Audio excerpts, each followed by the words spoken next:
Ciao a tutti. In che 15 di giugno, domenica, solennità della Santissima Trinità,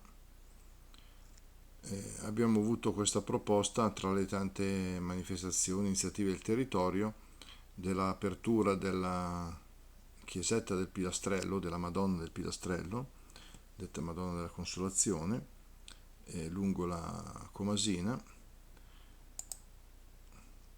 dove passa anche il Canarel, un secondario del Villoresi.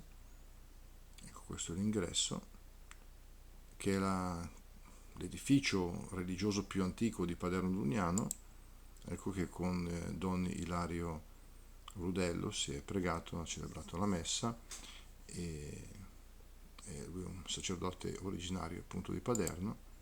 Questo è l'affresco conservato appunto in questa chiesetta, affresco settecentesco. Un'altra volta parleremo più diffusamente di questo edificio, ma l'importante era di ricordare che c'è, di valorizzarlo, di tenercelo ben caro. Questo è un modellino della stessa chiesetta che c'è all'interno, e qui all'esterno le persone che stanno lasciando il santuario.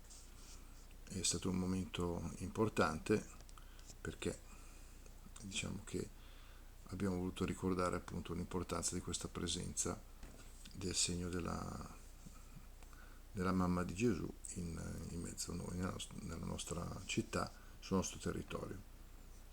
Se sento un presto, ciao a tutti.